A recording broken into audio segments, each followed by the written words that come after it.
Jumpa lagi dengan saya di channel Desa Tuber. Kali ini saya akan membahas satu isu yang ada dalam Undang-Undang Cipta Kerja. Saya membaca flyer di sosmed bahwa Undang-Undang Cipta Kerja sangat menjanjikan dan menguntungkan masyarakat desa itu.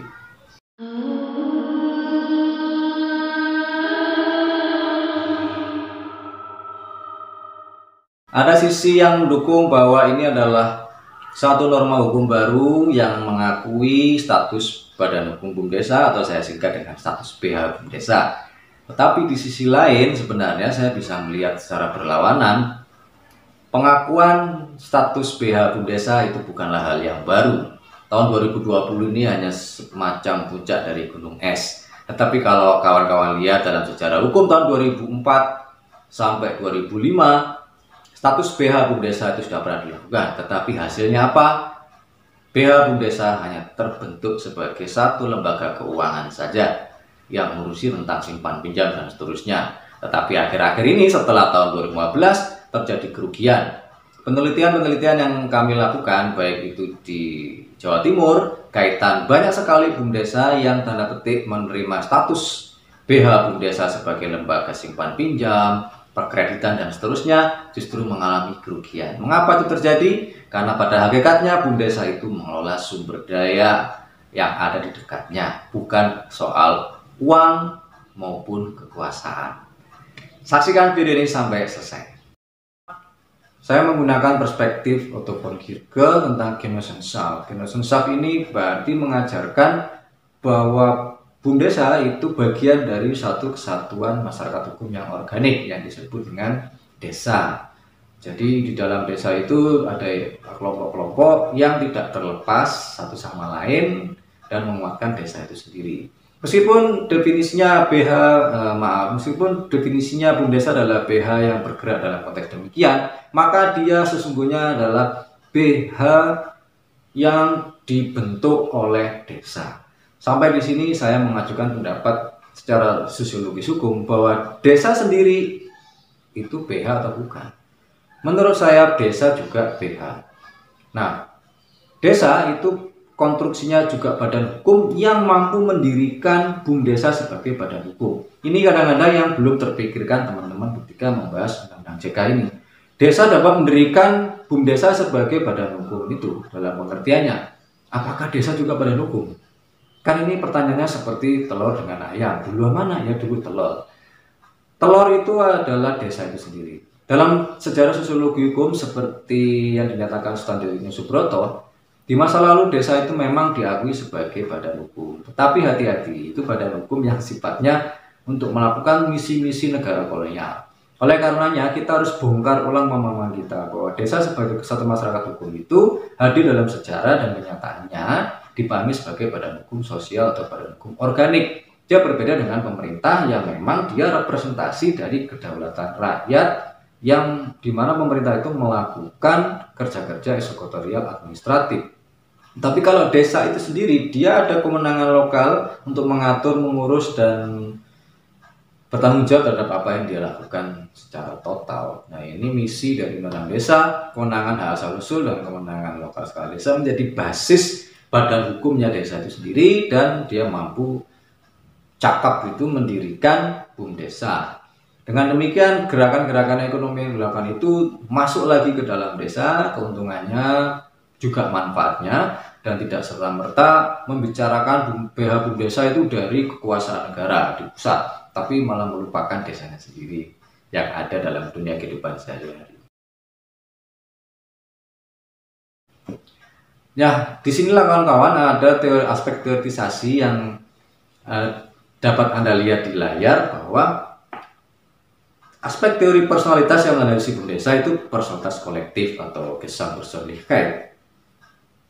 BUM Desa itu punya kesadaran personal dan interpersonal untuk berpikir dan bertindak sebagai satu kesatuan dari desa. Ini berbeda dengan cara baca atau cara pandang badan hukum BUM Desa lembaga bisnis yang tahun 2004. Jadi seolah-olah BUM Desa bergerak sendiri malah bentur dengan desanya. Ini yang tidak bisa dipahami. Kawan-kawan, memang kita ini harus mengkritisi ya, diskusi badan hukum itu selalu posisinya pada subjek, bukan pada apa yang dilakukan. Makanya praktek hukum inkorporasi itu hanya membicarakan subjeknya saja, tapi tidak tahu bagaimana predikatnya. BUMDesa melakukan apa? Yang dibahas cuma BUMDesa mendirikan unit usaha badan hukum bla bla bla. Jadi subjeknya yang jadi pusat perhatian, tapi cara mencapainya, apa yang dilakukan sebagai predikat dalam tata bahasa itu nggak ada. Maka oleh karena itu saya memilih bahwa kita perbanyak mempelajari predikat-predikat dari BUMDesa itu. Pertama-tama kita kembali ke aspek filsafat dari PH itu sendiri, yaitu teori personalitas. Teori personalitas yang melandasi BUMDesa adalah personalitas kolektif. Jadi di sini BUMDesa punya kesadaran personal dan interpersonal, dia bertindak atas nama desa, bukan atas nama dirinya sendiri. Ini contoh bahwa direktur BUMDesa misalnya itu melakukan karena demi desa, dari desa, oleh desa, dan untuk desa. Makanya dalam konstruksi yang saya gambarkan semula, ini bulatan besar, organis, terlebih itu, di dalamnya ada BUMDesa dan seterusnya, ada keunikan yang saling berinteraksi. Bukan ini bulatan lalu pecah, membuat sendiri. Nah, berikutnya kekuasaan negara itu memberikan personalitas hukum kepada BUMDesa atas dasar personalitas kolektifnya sebagai bagian organik dari desa. Disinilah kita bisa memahami bahwa konsepsi BUMDesa secara kinerjanya ya dilandasi oleh asas kekeluargaan dan gotong royong. Itu artinya adalah asas kekeluargaan itu kebiasaan warga masyarakat desa sebagai bagian dari suatu kesatuan keluarga besar masyarakat desa. Sedangkan kalau asas gotong royongan ya kebiasaan saling tolong-menolong untuk membangun desa. Dalam konteks teori sosiologis badan hukum organik, maka kita bisa memahami ketentuan pasal 87 itu kekuasaan negara menjamin desa yang mendirikan BUMDesa itu sebagai satu kesatuan organik. Jadi BUMDesa, unit usaha, PT yang didirikan oleh BUMDesa itu tidak bergerak sendiri-sendiri, tetapi satu kesatuan secara organik. Dalam asas hukum itu disebut asas hukum, kekeluargaan, dan kegotong royongan. Sampai di sini saya kira kita sudah bergeser dan harus memecah cara pandang sebelumnya bahwa BUMDesa itu hanya satu institusi bisnis yang personal dan gampangan begitu saja. Itu tidak bisa karena banyak melibatkan aspek representasi rakyat secara deliberasi. Di situ ada musdes, ada perancangan bisnis, dan bahkan pembahasan tentang hal-hal yang sensitif, kaitan modal, aset, laba, kerugian, dan perubahan-perubahan ekuitas atau juga menjangkau manfaat-manfaatnya dibandingkan dengan ekuitas. Jadi misalnya manfaatnya lebih besar tapi perubahan ekuitasnya modalnya menurun, ya tidak apa-apa juga. Sebenarnya BUMDesa pada konteks awal-awal karena dia memang badan hukum organik, yang penting dia merepresentasikan dari desa itu secara kolektif. Soal rugi dan tidak dibahas saja adalah proses deliberasinya, mau ditambahkan modalnya dengan perencanaan-perencanaan yang tentu relevan dengan konteks berdesa dan kemandirian ekonomi itu sendiri. Bagaimana dampaknya terhadap struktur organisasi BUMDesa? Anda bisa lihat dalam gambar ini bahwa harus dipahami perbedaan antara BUMDesa dengan unit usaha BUMDesa. Sangat kebetulan sekali kemudian kalau Undang-Undang CK mengadaptasi pemikiran semacam ini, perbedaannya adalah saya tidak terlalu terburu-buru dan tidak terlalu fokus pada konteks norma-norma delegasi pada PP itu. Yang penting sebenarnya berlangsung konteksnya pada PP 47 saja sudah cukup. Hanya menambahkan beberapa hal saja, tidak perlu harus ada PP BUMDesa. Itu yang saya kurang sepakat ya, karena seperti ada delay of implementations atau penundaan pelaksanaan sehingga desa atau BUMDesa harus menunggu lagi, nunggu PP-nya, lalu sosialisasi lagi dan seterusnya. Ini kan proyek-proyek yang tidak perlu. Tapi kalau itu mau dilakukan, saya hanya memahami secara pragmatis. Hati-hati ketika meneruskan PP. Aspek yang pertama adalah restorasi modal BUMDesa. Jadi ketika BUMDesa mendirikan unit usaha berbadan hukum PT, itu jangan dipikir secara fiksi. Pengalaman saya menjumpai BUMDesa Kita Mandiri Ponggok mendirikan unit usaha PT, pada awalnya mereka tergerak karena fiksi sebenarnya. Kenapa disebut korporasi fiksi? Karena teman-teman harus bersiasat menghadapi kerjasama dengan kelompok lain, kelompok bisnis lain. Tahun 2020, Ponggok kemudian berusaha untuk melakukan restorasi. Dan saya beruntung sekali belajar dari sana, bahwa pendirian unit usaha PT itu harus dilakukan berdasarkan analisis keuangan yang matang, analisis bisnis yang matang.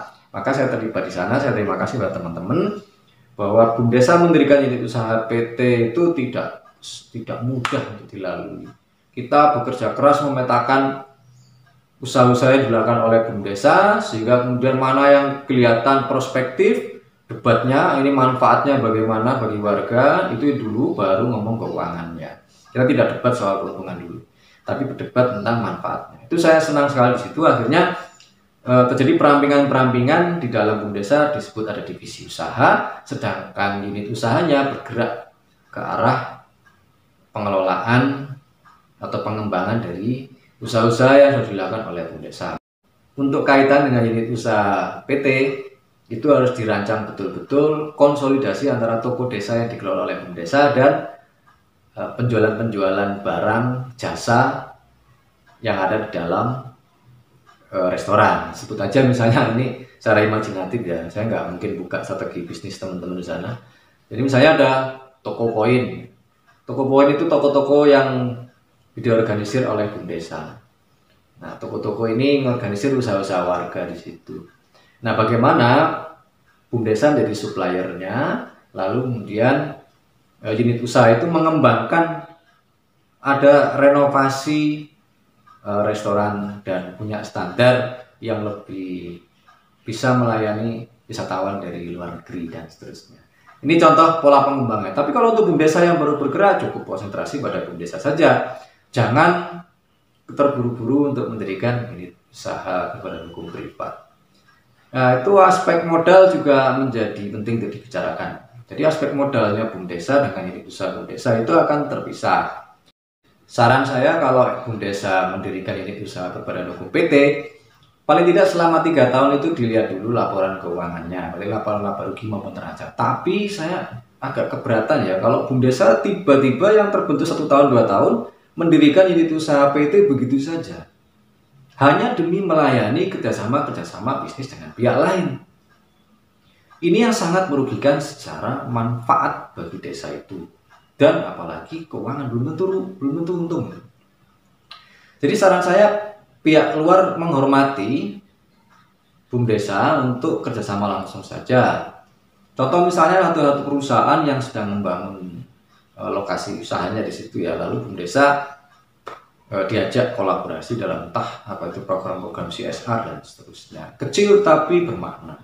Daripada memaksa BUMDesa dirikan PT supaya bisa mampu berkompetisi di konteks perusahaan. Ini saya jumpai ketika misalnya beberapa desa yang ada di ring-ring tertentu dari perusahaan-perusahaan besar yang punya CSR.